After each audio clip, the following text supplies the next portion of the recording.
Quanto ao mais, sede fortalecidos no Senhor e na força do seu poder, revestivos de toda a armadura de Deus, para poderes ficar firmes contra as ciladas do diabo.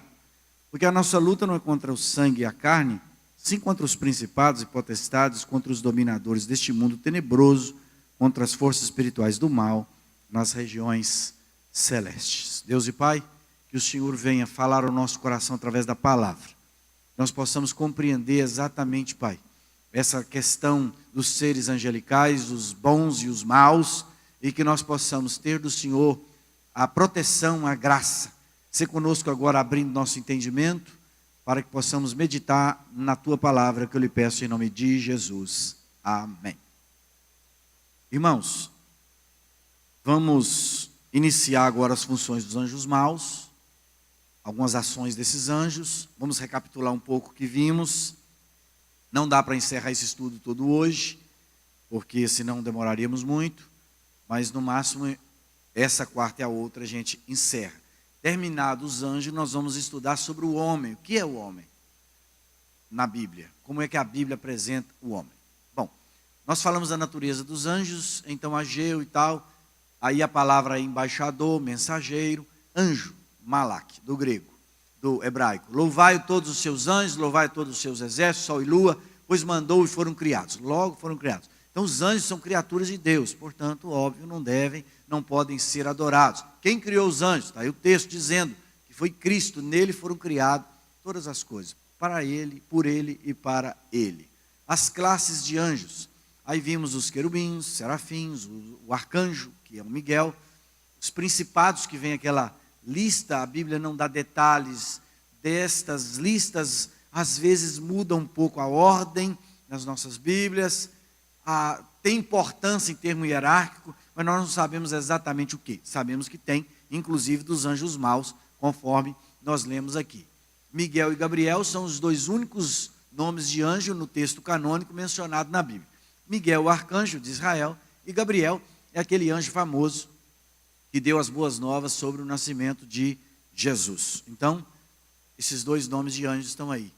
O caráter moral, testes, aprovação e reprovação. Os anjos foram provados. Deus, ele provou anjos e homens, e todos os dois caíram. Então, lograr proeminência, o padre Antônio Vieira falava isso. E não ser orgulhoso é um negócio tão difícil, que nem o primeiro anjo teve no céu, nem o primeiro homem na terra. De modo que a coisa criada por Deus, as criaturas de Deus, têm de passar por teste, e nem sempre elas são aprovadas nesse teste. Então vimos que tudo que Deus fez era bom, os anjos também bons, e alguns não guardaram o seu estado original. Aí semana passada nós falamos aí dos anjos bons, as funções dos anjos bons. Eles estão a nos socorrer, a nos ajudar, acampando ao nosso redor, e eu não vou voltar nesses pormenores dos anjos bons, senão nós iríamos demorar por demais recitando novamente esses textos aí. Então nós vamos direto para a função ou as funções dos anjos maus. Irmãos, a primeira coisa que os anjos maus fazem é oposição a Deus e aos homens. Então a primeira coisa que o nosso inimigo faz é se opor a tudo o que é bom. E Deus é sumamente bom, então ele está contra Deus.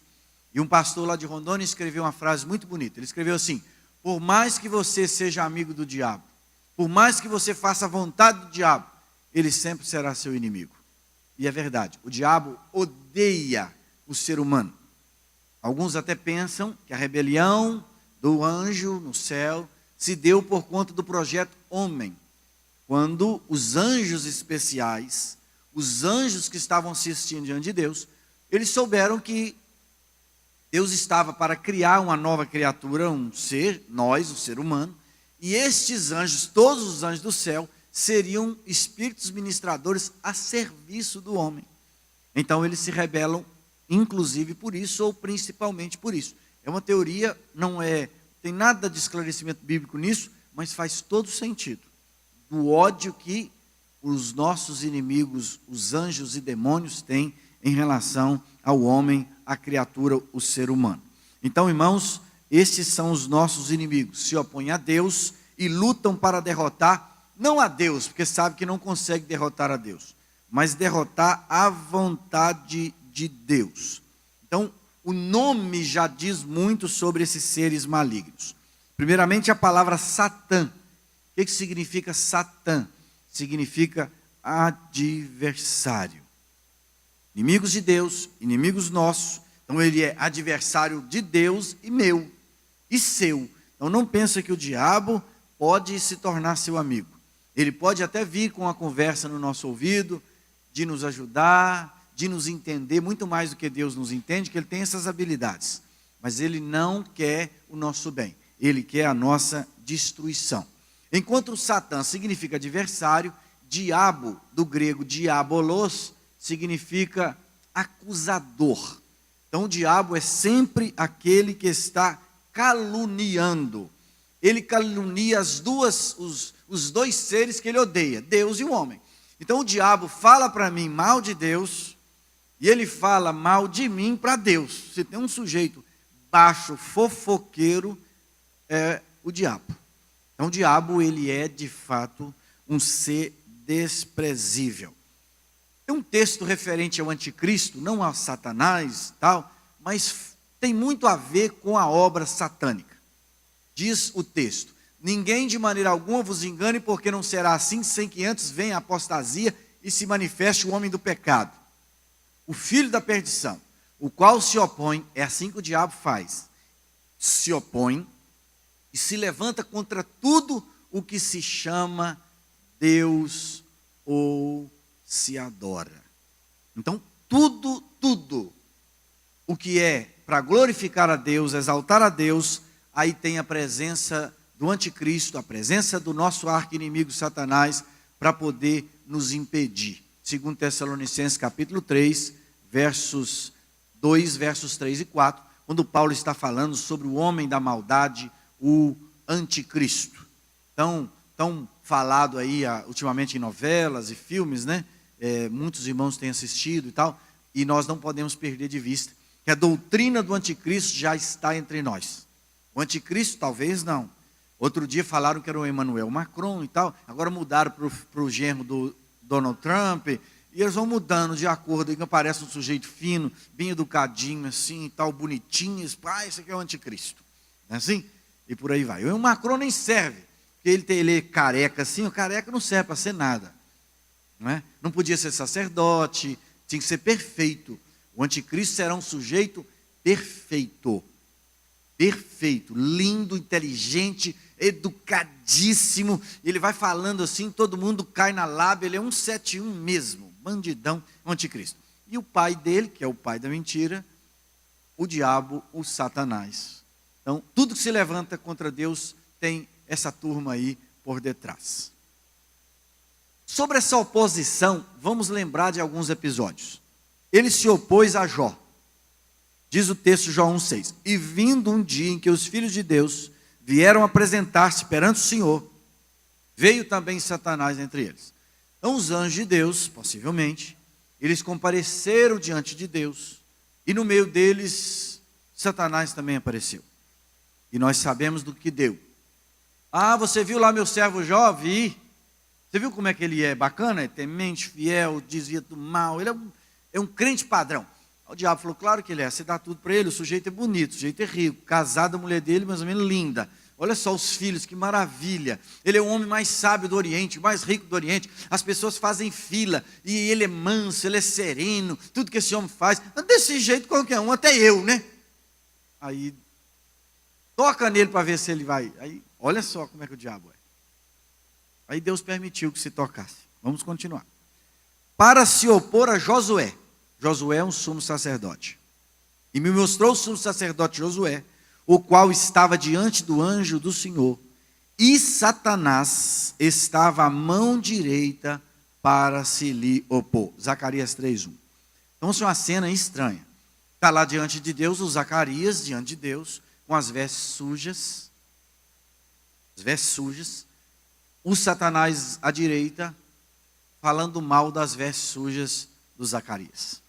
E é de alguma maneira um tipo da ação justificadora do sangue de Jesus que entra em ação nesse episódio. Mas o que eu quero frisar aqui é que ele está ali para poder caluniar, para poder acusar, para apontar o dedo para a pessoa do sumo sacerdote Josué, atrapalhando a obra de Deus. É o que diz Mateus 13, 39.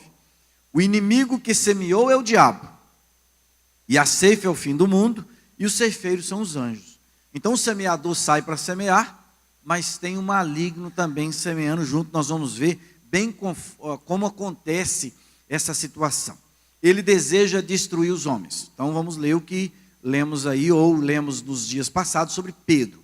Pedro advertindo a igreja, aquelas igrejas da Galácia, do Ponto, etc., ou da Bitínia, né, não Galácia, ele diz: sede sóbrios, vigiai, porque o diabo, vosso adversário, anda em derredor, bramando como leão, buscando a quem possa tragar, ao qual resistis firme na fé, sabendo que as mesmas aflições se cumprem entre os vossos irmãos no mundo. 1 de Pedro 5, versos 8 e 9. Então, irmãos, nós não podemos nos iludir, é isso que Pedro está dizendo. O vosso adversário, ele anda não ao redor, que ao nosso redor estão os anjos do Senhor, mas ele anda ao nosso derredor, procurando jeito de nos tragar, de nos devorar. O leão, eu já vi algumas coisas do reino animal, vocês também devem ter visto, como é sinistro, né? Atrás da presa, sufoca, mata e depois vai dilacera tudo aquilo. E quando é um grupo grande de leões, eles quase se matam para poder não só sobra osso, limpinho, quando sobra. Então, irmãos, o diabo quer fazer isso comigo e contigo. Ele está advertindo. O diabo, ele está contra vocês. Ele está lutando para poder destruir vocês. Ele também induz ao erro. Veja o diálogo com nossa mamãe Eva lá no Éden. Gênesis 3, 1 e 4. Ora, a serpente era mais astuta. É assim que Deus disse: não comereis de toda a árvore do jardim? É assim? Então vocês não podem comer nada que tem aqui? Ele sabia que não era assim. Mas ele vem com outras ideias. Não podereis comer de toda a árvore do jardim? Então a serpente disse à mulher: certamente não morrereis. Vocês não podem então comer nada do que tem aqui? Não, nós podemos comer sim. Então o que vocês podem comer e o que vocês não podem? O texto não diz, mas talvez, e no nosso contexto, ele poderia dizer assim: gente, mas que bobeira, essa árvore tão bonita, essa fruta tão doce, eu já comi dessa fruta. Por que será, hein? É um negócio que não dá para entender. Não é assim que o diabo fala comigo? Mas por isso, foi só uma tatuagenzinha de caveira, não é isso? Ah, você só fez isso, mas não, sua mãe não está te entendendo. Não é isso que o diabo fala? É assim que ele fala. E o diabo deve ter falado mais. Ah, eu desconfio, não estou falando que não, porque a gente não pode mentir. Mentiroso sempre ele se esconde. É igual contar fofoca com desculpa de orar. Queria que você orasse, porque tem um negócio aí, assim, assim. Mentira, é só para poder fofocar. É melhor falar assim: vamos aqui uma sessão de fofoca. É melhor, é mais justo, é mais honesto do que usar a oração para poder contar o caso. Conta mesmo de cara. Bom, o diabo não faz isso, ele é muito esperto, astuto, a Bíblia diz. Então ele disse: olha, possivelmente, muito provavelmente, talvez, é porque essa fruta, se comer dessa fruta, passa a conhecer o bem e o mal. E vocês não conhecem o bem e o mal, vocês conhecem só o bem. Então, ele não quer que vocês comam, vocês não conheceram o bem e o mal. E se você comer, inclusive, você vai ficar igual ele, você vai ter o que ele tem. O diabo falou tudo verdade, ele só não falou o preço. É aquele vendedor mau que oferece, deixa a mulher do camarada doida com a mercadoria, o homem fica lá arrancando os cabelos da cabeça, porque mulher, ela assim, né? Nós homens, a gente chega, eu sou assim, eu chego, olho no negócio, qual o preço disso? Dependendo do preço, eu vou começar a pensar se dá para sonhar com aquilo. Mulher não, né? Mulher chega e sonha, já está com um negócio dentro de casa, já está usando, já está usufruindo, aí depois, quando fala o preço, ela costuma até vestir a roupa, faz tudo, mas ela tem a cara de pau de falar assim: eu não vou levar, não tem dinheiro, não. Depois de uma hora gastando tempo ali. Não é? Era assim ou não é? Nós homens não, né? A gente pergunta o preço, depois começa o sonho, não é? Aqui o diabo, irmãos, astuto. Ele leva o diálogo para poder no final, e se a pessoa comer o primeiro milho, ele está encravado. ele vai andar até... E aqui é o primeiro milho só. Ele está se opondo à obra de Deus. Ele está, irmãos, destruindo, atrapalhando a obra de Deus. E ele faz isso todos os dias comigo e com você. Coloca milhos no nosso caminho.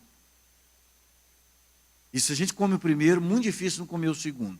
A Bíblia diz, poderá o homem brincar com fogo em seu seio e não se queimar?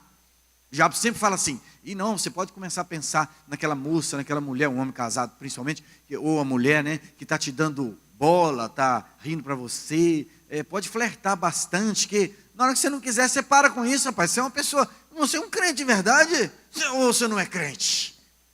E aí o camarada falou, acabou, comeu o primeiro milho. Já vai dançar, não vai? A gente sabe o final dessas histórias todas. Desejando destruir o homem, se opondo à obra de Deus, induzindo ao erro, distorcendo a ordem de Deus. Irmãos, é completamente diferente quando o crente lê a Bíblia. Talvez você não tenha costume de ver gente que não lê a Bíblia como se opondo a Deus. Ontem uma aluna minha lá do seminário, contando que foi num médico, aí o médico falou assim, aí ela contou, eu faço teologia e tal, uma moça jovem, bonita, inteligente, e aí o médico começou a conversar com ela.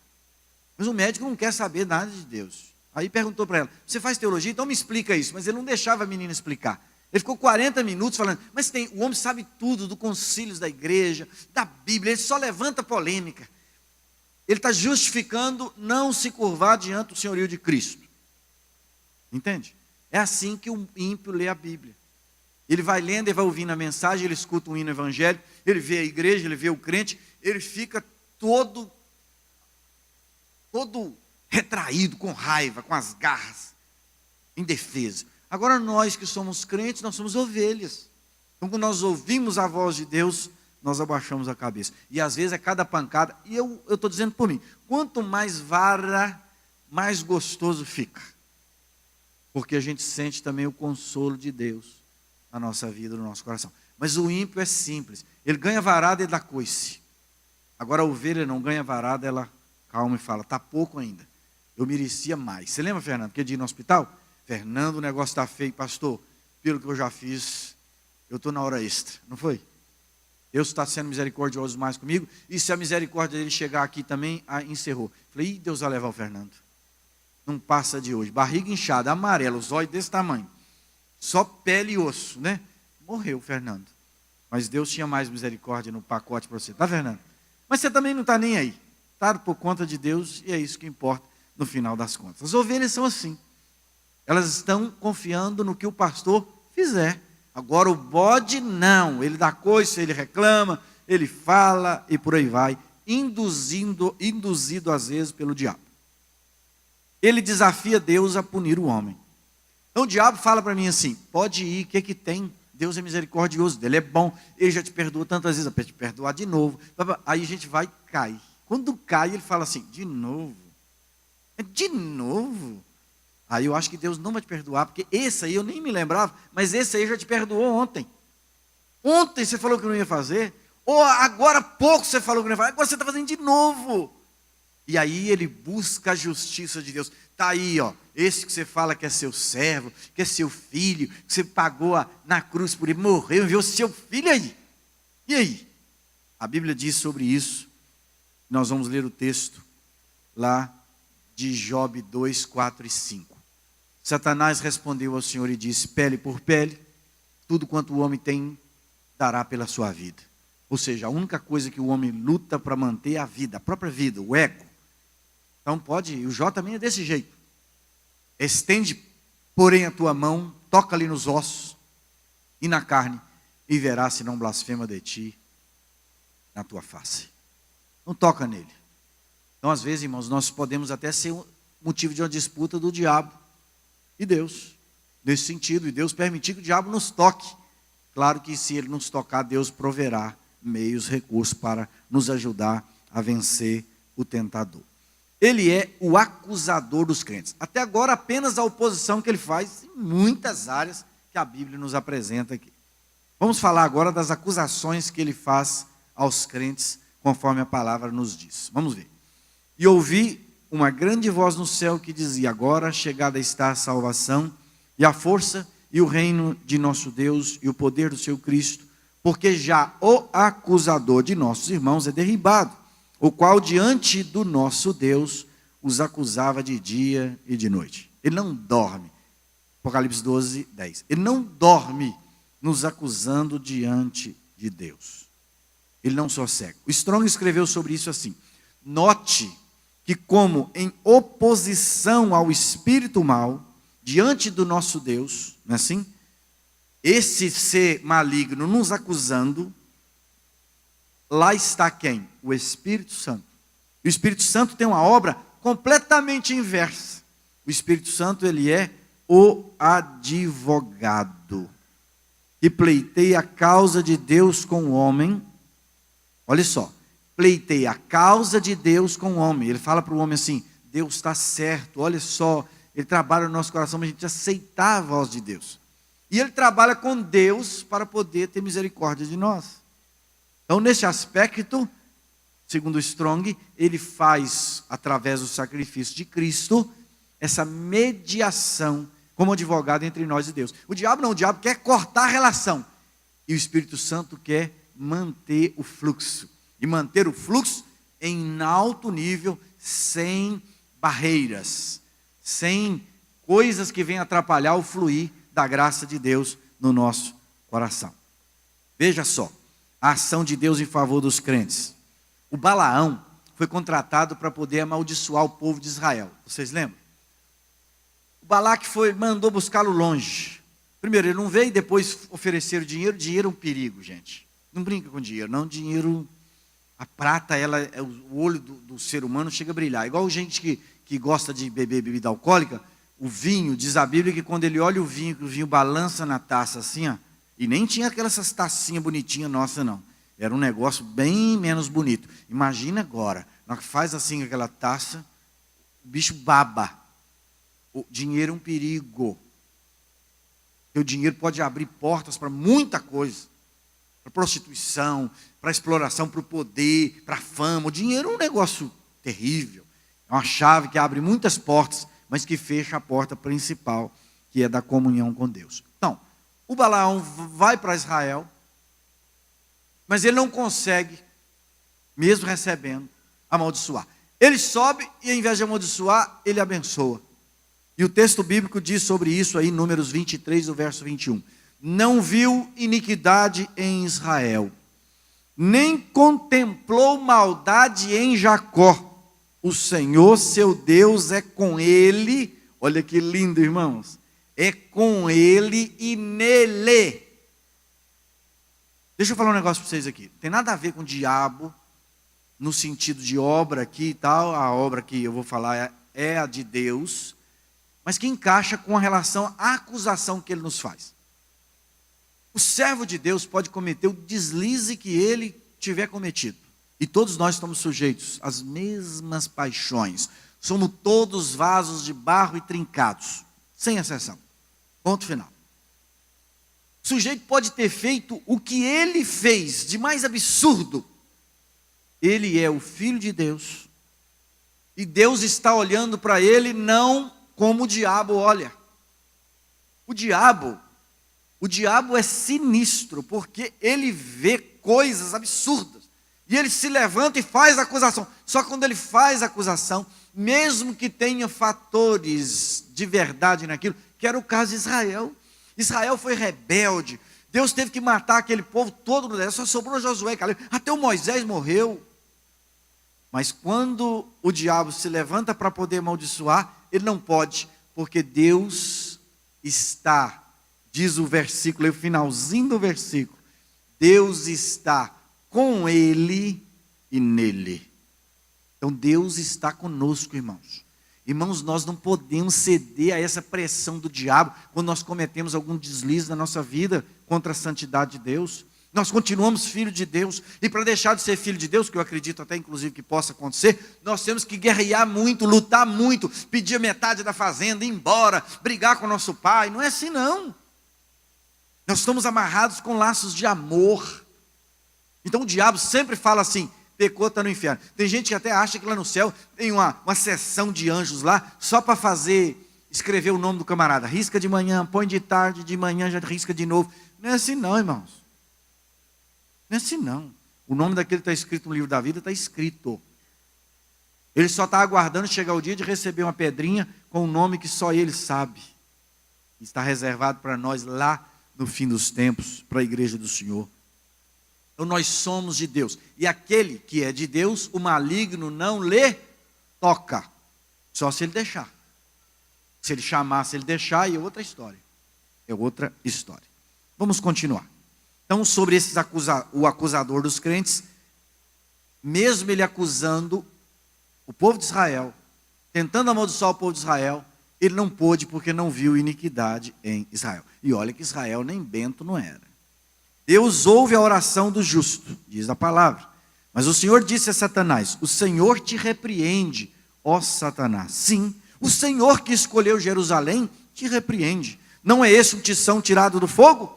Ora, Josué, vestido de vestes sujas, estava diante do anjo. Então, falando, ordenou os que estavam diante dele, dizendo: tirai-lhe essas vestes sujas. Zacarias 3, 2 e 4, 2 a 4.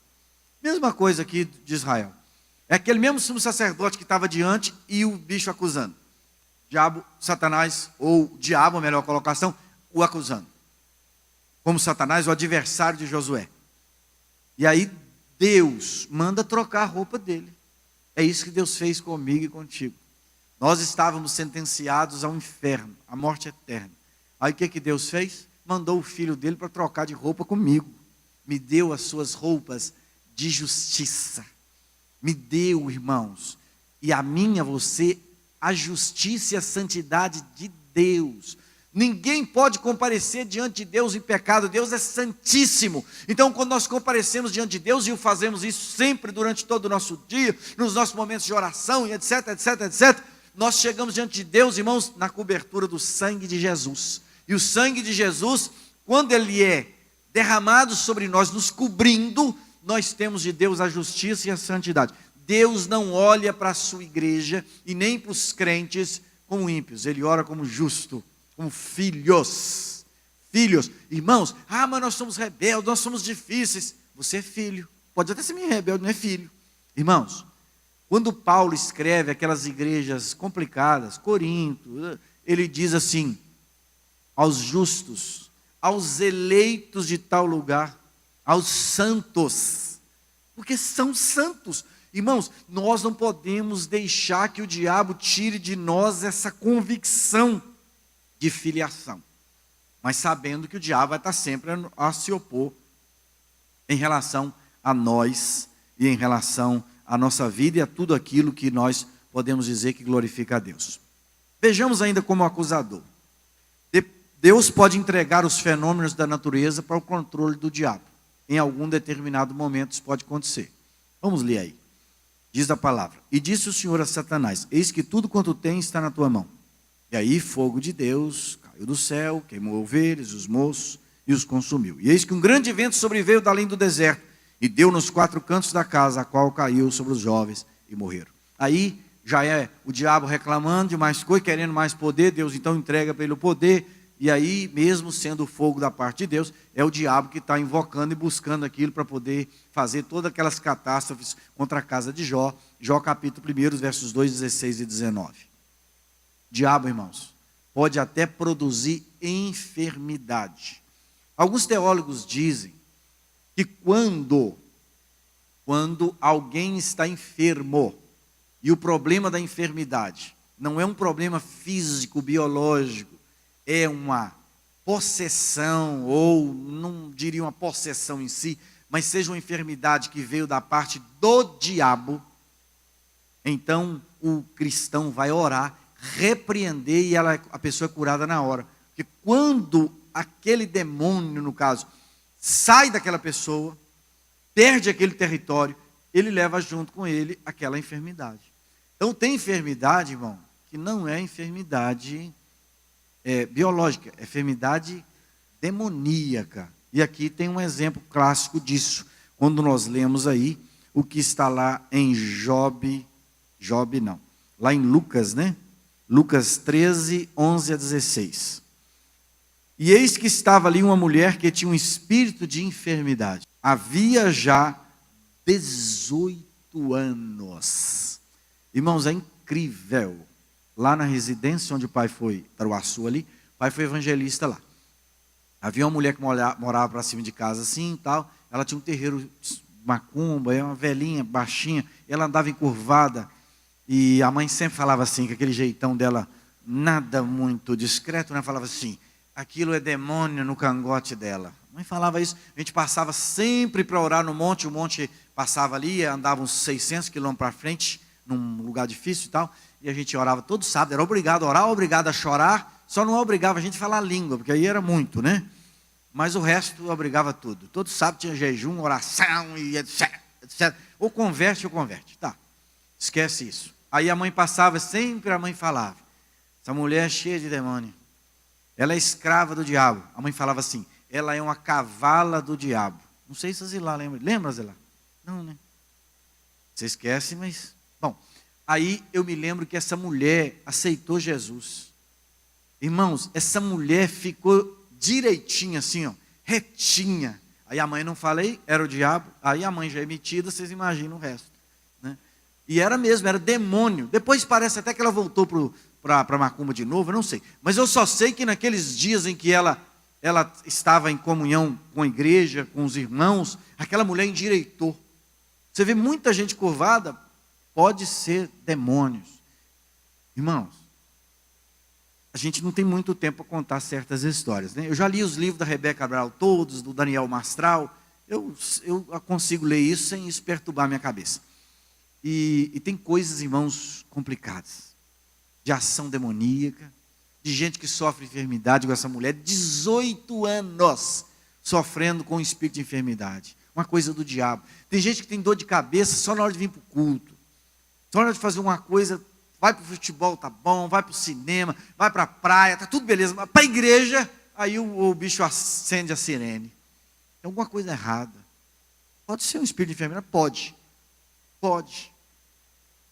Tem gente que entende tudo. Agostinho, ele lia Cícero, entendia tudo. Mas ele lia a Bíblia e não entendia nada.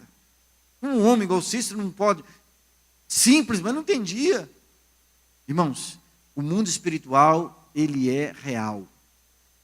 Real. E isso nós precisamos levar em consideração. Que em muitos momentos, à nossa volta, tem um espírito do diabo, às vezes até com permissão de Deus para nos tentar, solto ali, arranjando a presepada para testar a gente. E às vezes não é só para teste, não. Há uma batalha espiritual sendo travada naquele lugar. Isso é real. Isso é sério. E é grave, porque às vezes nós não nos preparamos para isso. Irmãos, aqui o espírito de enfermidade, 14 anos nessa mulher, pode ter. Esbofeteando os crentes. Também esbofeteando crente? Mas Satanás batendo em crente? Vamos ler o que a Bíblia diz? Paulo. E logo no Paulo, batendo no Paulo. Está aí o 2 Coríntios 12, verso 7. E para que não me exaltasse pelas excelências das revelações, Paulo foi até o terceiro céu, viu coisas que ele não pôde contar. Só que para ele não ficar orgulhoso, Deus foi e permitiu um espinho na carne, a saber, um mensageiro de Satanás, para me esbofetear, a fim de não me exaltar. Irmãos, às vezes é assim, os irmãos do louvor têm isso aí. Às vezes vem aqui, consagra a semana inteira a oração, aquela coisa, ou na pregação, tal. Aí eles vêm aqui, aí Deus usa, Deus é glorificado, gente é salva, há uma edificação, há um renovo. A pessoa fala, meu Deus, que coisa gostosa. Aí a pessoa sai ali, alguém do nada fala uma palavra para ofender. Do nada. Diabo, usando alguém, mas Deus permitindo o diabo te bater na cara, para que você baixe a bola. Acha, se não exaltar. É o diabo batendo nos crentes, por permissão de Deus. Em todas as áreas.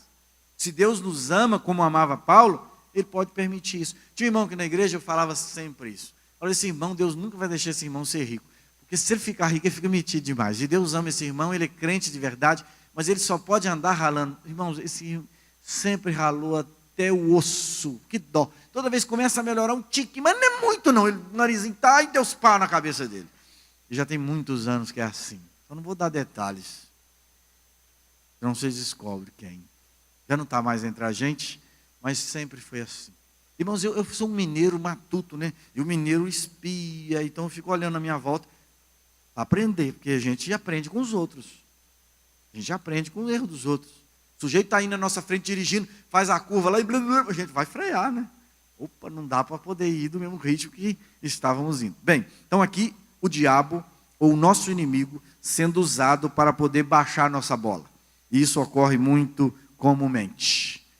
Alguns, só para a gente falar um pouquinho mais disso aí, uns falam que era uma enfermidade de Paulo, Paulo era meio cego, que Paulo não sei o quê, que a mulher dele, ex-mulher, inventa um monte de coisa, mas parece que o mais provável é que fosse uma pessoa, porque o termo ali mensageiro, angelos, 187 vezes, esse termo está lá no Novo Testamento, no grego, e 187 vezes, referindo a pessoas ou anjos, a seres.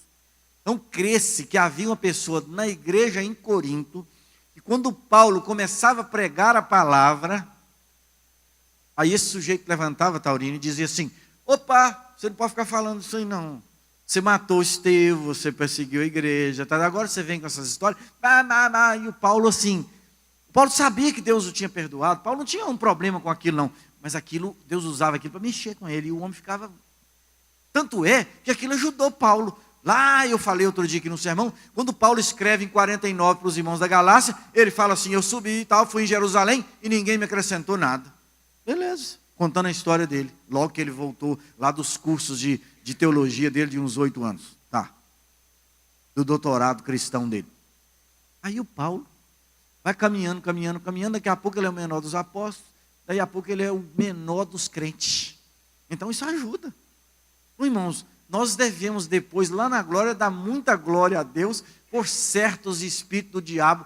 Gente que vive esbofeteando a cara da gente. A gente fala assim, vamos orar para Deus tirar esse demônio da minha vida. Não vai, não adianta orar. É Deus que pôs aquele demônio ali para poder te bater. Estou falando mentira?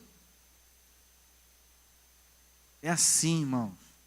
Vamos pedir sabedoria de Deus, graça de Deus, condições de viver a nossa vida sem apanhar tanto, porque a gente não precisa também ficar apanhando o diabo, batendo na cara da gente a vida inteira, só para a gente não se exaltar. Vamos pedir humildade e tal, e vamos exercitar, e vamos ficar livre disso.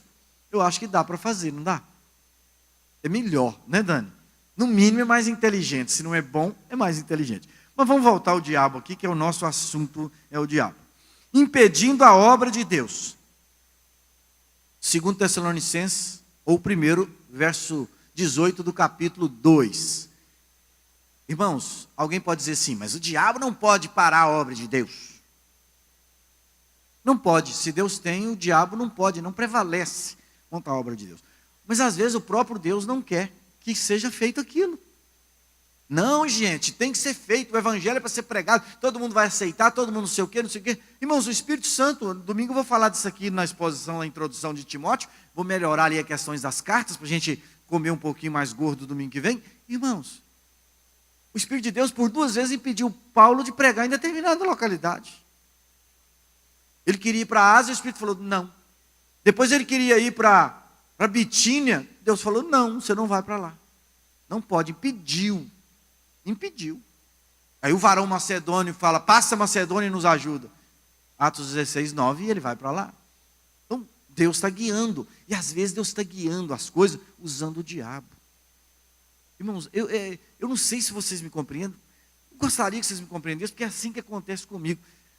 Às vezes, nós estamos bolando um projeto, uma coisa, que a gente nem está sabendo o que vai dar lá, e o negócio dá errado, acontece um problema, o dinheiro some, alguma coisa, o carro quebra, acontece algumas coisas. Alguém chega e arrebenta com a gente, alguém chega e fala umas coisas para a gente que derruba, a gente deixa a gente melancólico. Deus, irmãos, Deus permitindo, Deus, vamos ver Deus. E até o diabo, nós vamos ver isso para o final, deixar para o final, senão ninguém dorme aqui por causa do diabo. Mas O diabo está sob controle de Deus. Quem manda no inferno não é o diabo, não. Quem manda no inferno é o nosso Senhor. Ele é Senhor até no inferno, em qualquer lugar. Bem, olha o texto. Pelo que bem quisemos, uma e outra vez, e ter convosco, pelo menos eu, Paulo, mas Satanás nos impediu. Satanás não deixou ir. Então Deus deixou. Aí o diabo venceu. Deus tem 1000, Satanás tem um, pelo menos, mas tem, né? Irmão, Satanás não tem nenhum. Satanás não tem nada. Na disputa com Deus, ele não tem nada. Ele é vencido. Ele é derrotado completamente. Se Deus tem 1 milhão, 1 trilhão, 1 bilhão, não sei o quê, o Satanás não tem nada. Não adianta querer falar assim, dá pelo menos um pouquinho para o diabo para deixar ele com uma moralzinha. Não dá, o diabo não tem jeito de dar moral para o diabo. Não tem, ele não tem nada. Então aí, numa leitura mais profunda, vamos perceber que Deus não queria que fosse feito e usa o diabo. Alguém escreveu que o diabo é o melhor soldado de Deus. O diabo é aquele pitbull amarrado assim, que quando solta ele vai no cangote do cara e morde e mata. E ele não falha não. Deus sabe que ele não falha. Para destruir, não falha. Então quando Deus quer destruir, só solta o pitbull vai em cima. É mais ou menos isso. E quantas pessoas a gente não conhece na vida, que Deus soltou o pitbull do diabo na vida deles, eles nunca mais levantaram e morreram mal. Um menino aqui no bairro que tinha matado uma pessoa, e Deus colocou no meu coração de evangelizar esse menino. E eu estou contando isso aqui, irmãos, eu não tenho não tenho muita facilidade de mexer com esse pessoal que mexe com droga, não tem não. É uma coisa que eu tenho que aprender e tal, porque a gente é mais daquela linha do Bolsonaro, né? Tem que prender esse pessoal, tem que matar esse pessoal, tal, né? Bom, aí Deus colocou no meu coração de ajudar aquele menino. Esse menino chegou lá em casa, um dia eu estava saindo da igreja, chegando em casa, ele chegou, me abordou assim, a rua estava meio escura, tinha uma árvore grande na frente lá, tirou o revólver e me entregou o revólver. Falei, o que é isso, rapaz? A gente não pode ter isso ainda não, deixa o Bolsonaro ganhar, isso tem 10 anos, mas eu já era profeta, deixa o Bolsonaro ganhar que a gente vai ter revólver, agora eu não posso pôr a mão nisso. Não fica o meu revólver aí que eles estão vindo para me matar e eu preciso de R$5. Falei, não precisa de revólver, nem você precisa morrer, eu tenho R$5, que eu vou tirar os reais, dá oferta, hein? Tirei os R$5 e dei para ele. Eu vou te pagar, falei, não vai que você não vai pagar. Falei, vai perder o contato, dei os R$5 para ele. Algumas vezes eu ajudei esse menino. E ele ficou de vir na igreja, não veio e tal. Eu me lembro, irmãos, que nós fazíamos aqui o Setembro de Salvação. Vocês lembram? Aí era uma quinta-feira de manhã. Eu não estava vendo ele na rua para chamar para vir para o culto. Ele ficou de vir, não veio no domingo. Aí eu encontrei com ele ali em frente ao bar. A rua estava cheia de gente naquela manhã. E eu saí e disse, fulano de tal, você não veio no culto? Esse menino, ele me xingou de tudo enquanto é palavrão. Vocês imaginam, a rua encheu de gente que eles adoram ver crente ser xingado. E pastor, não sei de onde são tanta gente. Todo mundo. E ele me esculachou. Falou, tudo quanto é trem, eu não vou repetir aqui, senão eu vou chorar. Aí, falei assim, bem, eu queria que você viesse na igreja. Aí ele saiu falando mais coisas que eu não sei o que é, e foi embora, aí eu entrei para cá também, e o resto eu não vi. Quando eu fui embora, a rua já estava normal. No sábado de manhã, 6 da manhã, antes das 6 um pouquinho, eles mataram esse menino na minha rua. Lá na rua nossa ali com a JK. No sábado de manhã. Eu por dias passei ali e vi o sangue dele lá. O sangue ficou vários dias, a poça de sangue. Ele mexeu comigo. Aí a gente fica triste. O diabo, irmãos, ele é o nosso inimigo. E chega um ponto, irmãos, que o sujeito fica tão entregue, os jesuínos, ao diabo. E é muito difícil ser tirado de lá. É muito difícil. Muito difícil quando o diabo amarra, vai amarrando. E o diabo, adultério, por exemplo, o diabo cria o prazer. A pessoa sente o gosto daquilo. Poder, tal, não é? Esperteza, malandragem. O adultério tem isso tudo. Quando é, por exemplo, droga, aí entra a questão química no sangue. Aí é outro problema. E aí vai. Quando o sujeito é 171, ele precisa de dinheiro, então uma falta do dinheiro. Então o diabo, ele é muito astuto e ele usa todo tipo de situação. Então, irmãos, esse mensageiro do diabo aí esbofeteava a Paulo. E esse mensageiro do diabo, Satanás, às vezes impede a obra de Deus. Óbvio, não sabemos explicar exatamente, mas por permissão de Deus. E ele entra em quem dá lugar. Aí não entra em mim não. Ah, não. Chama para você ver se não entra.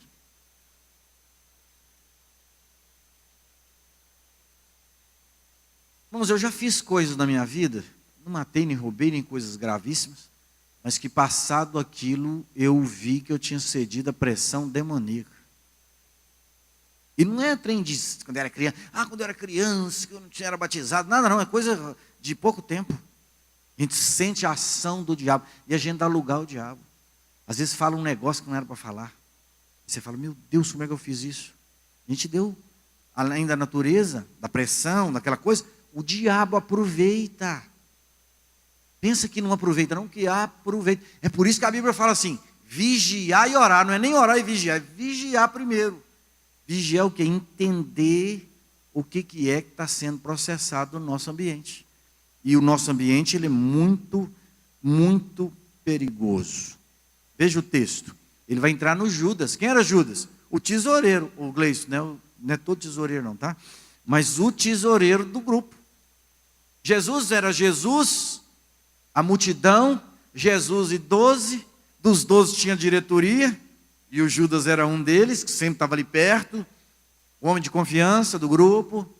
O Augusto Cury fez uma análise dos discípulos de Jesus. O único discípulo perfeito da cabeça era o Judas.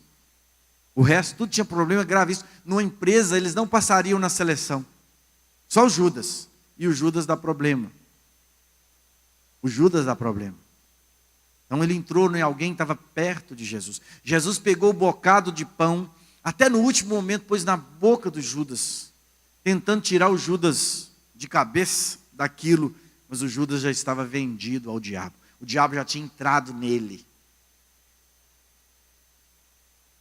Irmãos, eu já vi coisas de crente, irmãos, de repente, eu orei para uma criança de 1 ano, essa criança do nada, entrou um espírito nessa criancinha.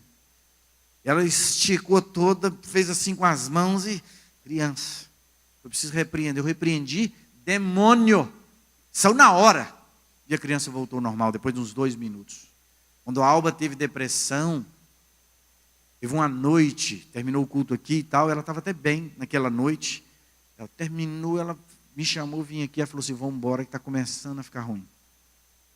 Nós fomos aquela noite, eu passei acordado a noite toda sentado no sofá, ajudando, cuidando dela, e uma noite muito difícil. O Jorge foi assim, um irmão muito íntimo meu, que foi lá em casa, me ajudou muito, e alguns outros irmãos da igreja. Bom, meu PG e tal.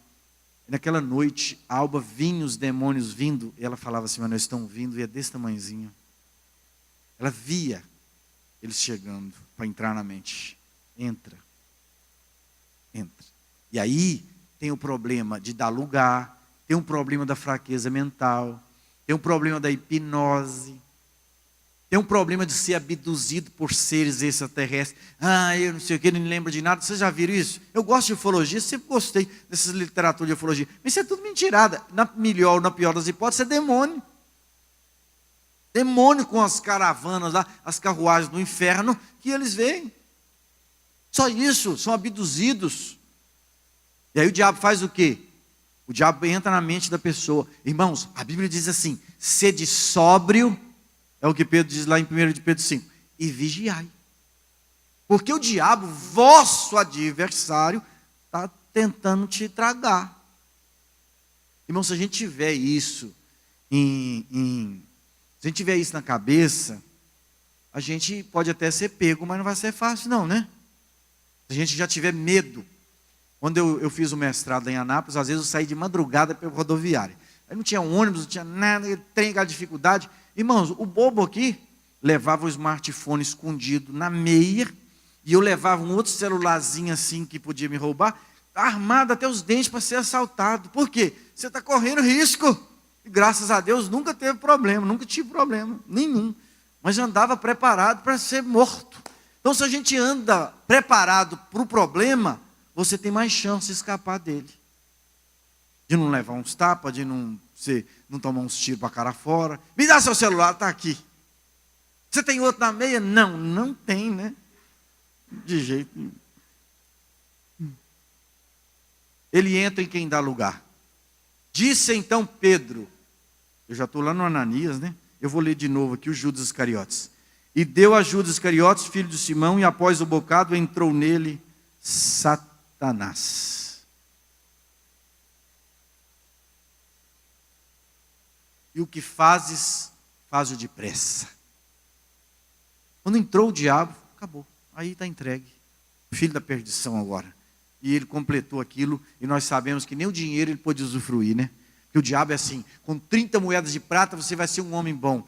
Você vai arranjar uma mulher linda, você vai casar, você vai ter uma casa na praia, você vai ser feliz.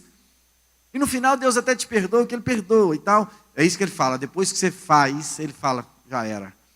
Esse dinheiro não vai valer nada, rapaz. Deus ele vai amaldiçoar esse dinheiro seu. Esse dinheiro é do campo de sangue. Você matou o Filho de Deus, não tem vergonha? Ele fez isso, você te deu pão na boca. Não é isso? Aí, ó. O diabo faz exatamente desse jeito. Eu vou mais um texto só aqui. Ele induziu a mentira e induz a mentira. Esse ponto é um ponto principal. Lá em casa, quando as minhas meninas, isso tem melhorado assim, eu nem tenho literatura recente disso não. Elas têm praticado bastante a verdade. Mas lá, quando elas estavam naquela fase de maturação e tal, aprende a mentir, porque mentir é um negócio tranquilo. O cara só tem que ter boa memória, para saber onde é que ele falou o quê. E para encaixar as coisas, pensa rápido. Se ele tem essas 3 coisas, boa memória, ele é inteligente e pensa rápido, ele consegue. Porque o sujeito burro igual eu assim, tem que falar a verdade, porque eu não sei nem o que eu falei antes, então tem que falar o que é, né, Silvio? E aí eu sempre falei para as meninas, a mentira tem um pai, e o pai é o diabo. Pai, não fala esse nome aqui em casa. Falo. O diabo, ele está pertinho de nós aqui, tentando a gente. E essa conversa aí parece que vem dele. Então, aí sempre descobria, orava, pedia perdão e tal. Isso aí tem melhorado. Muito, mas sim, eu louvo a Deus. Nós pais precisamos ter cuidado, porque tem famílias que criam os filhos sob tal repreensão, que os meninos não podem nem falar que fez um trem errado. Não pode. Se falar, eles metem o cacete, eles batem, eles arrancam o cinto, eles batem na cabeça, eles espancam. O cara vai falar mentira mesmo, senão morre. Não estou falando para os pais ficar passando a mão na cabeça, não. Irmãos, na minha casa, que o meu pai não era um monstro, não. Meu pai era um jeito, um cara educado e tal. A única vez que eu falei a verdade quando eu ia apanhar, foi uma vez. Perguntou, você quebrou isso aqui? Eu falei, quebrei. Aí o pai falou assim, eu tinha 8 anos. Hoje você não vai apanhar, porque você falou a verdade. Mas o resto eu menti tudo. Então nós pais, até nisso nós temos que ter cuidado. Os filhos precisam saber que falar a verdade é coisa principal. Isso cria na criança, irmãos, uma autoconfiança de falar a verdade.